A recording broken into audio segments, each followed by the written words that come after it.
The Mission 70 white paper just dropped, and it's way more detailed than anyone expected. We're talking max dissolve delay cut from 8 years to 2 years, a 44% reduction in ICP minting by 2027, node provider rewards slashed by 40%, and a special flag for the 8-year gang that gives them a 10% reward boost until 2030. This is the most significant tokenomics change in ICP history, and today I'm breaking down every single detail so you know exactly what's coming. Mission 70 is DFINITY's official proposal to reduce ICP inflation by at least 70% by the end of 2026. The white paper was just published on January 13th, and it lays out exactly how they plan to do it. On the supply side, they're changing how voting rewards work and how node providers get paid. On the demand side, they're betting big on cloud engines and Caffeine to drive more cycle burn. Let me give you the headline numbers right up front so you know what we're dealing with. The supply side changes alone get them to a 44% reduction. To hit the full 70% target, they need demand acceleration, meaning more people actually using the network and burning cycles. DFINITY believes cloud engines and self-writing apps will push them well past the 70% target, but we'll get into that later. First, let's talk about what's changing with staking. This is the section that affects most of you directly, so if you have ICP staked in neurons, pay attention. The biggest change is the maximum dissolve delay dropping from 8 years to just 2 years. All existing neurons would undergo a one-time migration where their dissolve delays get capped at 2 years. So if you're sitting there with a 6-year dissolve delay, after this passes, you'd be at 2 years. If you're at 8 years, you'd be at 2 years. Everyone gets capped. Now here's an important detail they included. If you're a non-dissolving neuron, this migration does not affect your age bonus. You keep whatever age bonus you've accumulated. That's a relief for long-term stakers. On the other end, the minimum dissolve delay for voting drops from 6 months to just 2 weeks. This is designed to lower the barrier to entry. Right now, if you want to participate in governance, you have to commit for at least half a year. Under the new system, you could stake for as little as 2 weeks and still vote. The white paper points out that ICP's current 6-month minimum is long compared to other blockchains. Plus, the final 6 months of dissolving don't even earn rewards anyway, which makes short-term staking pretty unattractive right now. This is where it gets a bit technical, but stick with me because it matters for your rewards. Right now, the dissolve delay bonus increases linearly. The longer you lock, the proportionally higher your bonus. Under the new system, they're switching to a convex curve, specifically a quadratic function. Short-term stakers get meaningful but modest rewards. Long-term stakers get significantly better incentives. The curve is steeper at the top. They're also increasing the maximum dissolve delay bonus from 2 times to 3 times. So even though the max lockup is shorter, the bonus multiplier for hitting that max is actually higher. Here are the projected APY numbers under the new system. A 2-year neuron would earn about 7%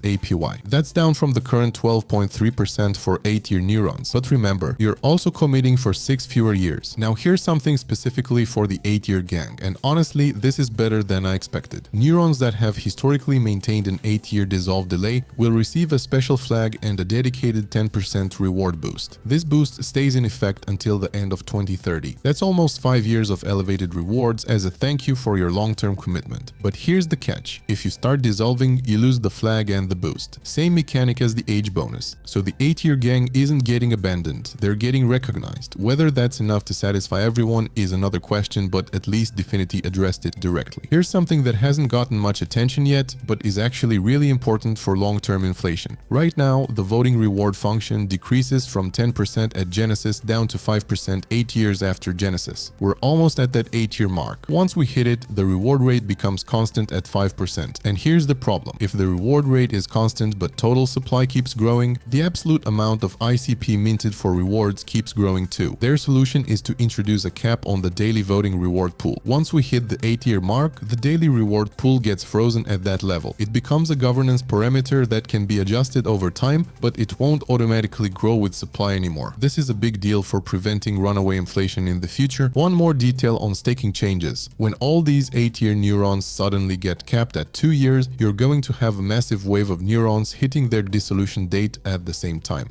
That could create a huge surge in sell pressure. To handle this, they're proposing a dissolution queue similar to what Ethereum uses for validator exits. If too much ICP is scheduled to dissolve on a given day, the excess gets staggered over subsequent days. Okay, this next part is more technical, but it's actually a really elegant change. Right now, when you disburse maturity, there's a modulation factor that adjusts how much ICP you actually receive. It's based on a complicated formula involving 30-day moving averages, weekly returns, and 4-week means. reasons. The white paper admits this is somewhat complex and not immediately intuitive. The current system has some problems. It responds slowly to price movements. It uses a symmetric range of plus or minus 5%, but user behavior isn't symmetric. People tend to disperse when modulation is positive, which creates inflationary bias. The new system is much simpler. Instead of looking at weekly returns, it just compares the 7-day moving average price to the 365-day moving average price. If the current price is below the long-term average, modulation goes negative and discourages minting. If the price is above the long-term average, modulation goes slightly positive. And here's the clever part. The bounds are now asymmetric. Negative modulation can go as low as minus 10%, but positive modulation is capped at plus 2%. This corrects the inflationary bias. During market stress, minting is heavily discouraged. During good times, there's only a small bonus. They're also adding a daily speed limit of 0.3% per day. This means if you initiate a 7-day disbursement, the modulation can only change by about 2.1% maximum during that period. Why more predictable for stakers? Now let's talk about the other side of inflation, node provider rewards. This is where things get pretty aggressive. Right now, the internet computer has 1,424 nodes, but only 701 of them were actually assigned to subnets and in active use. That's a 49% assignment ratio. The white paper points out that several large Gen 1 node providers, mainly in the US and Europe, have assignment ratios below 30%. Their nodes are just sitting there, earning rewards, not actually contributing to the network. And here's the kicker on profitability. Gen 1 hardware is fully amortized at this point. DFINITY estimates that operating costs for Gen 1 servers run between $300 and $800 per month, while average rewards are around $1,500 per month. That's a reward to cost ratio of 2 to 5 times. In other words, node providers are doing very well under the current system. DFINITY is proposing a 40% reduction in Gen 1 node rewards. They argue that even with this cut, most node providers can still cover their costs and earn a positive margin. Some node providers might exit or transfer to cloud engines. The white paper actually models this. If 66% of Gen 1 providers transfer or exit combined with the 40% reward cut, total Gen 1 rewards would drop by 80%. They're also recommending that monthly payouts get distributed throughout the month instead of on a single date. This would smooth out sell pressure from node providers hitting the market all at once. There's also a technical change that improves efficiency. The network has 442 SEV capable nodes. That's the newer Gen 2 hardware with enhanced security features. They're proposing to create dedicated subnets using only SEV nodes and reduce their size from 13 to 7 while keeping cycle costs the same. This would almost double the available subnet capacity without adding more nodes. The combined effect of these node provider changes would reduce node rewards inflation from 3.84% to 1.97%. That's a 49% reduction. So we've covered the supply side. But remember, supply side changes alone only get them to 44% reduction. To hit the 70% target, they need demand acceleration. This is where cloud engines and Caffeine come in. Cloud engines are basically private subnets that enterprises can spin up for themselves. Think of it like the ISP boom of the 1990s. Independent providers creating their own internet infrastructure and profiting from it. Under this model, node provider associations can sell cloud engine functionality directly to enterprise customers. The node providers receive 80% of the revenue and 20% gets used to buy and burn ICP. Cloud engines are always deflationary by design. Every cloud engine that runs on the network is burning ICP. DFINITY says they've already spoken to node provider associations that want to sell this functionality into the enterprise market. If this takes off, it could drive massive cycle burn. The white paper frames this as addressing the entire cloud market, which generated about $1 trillion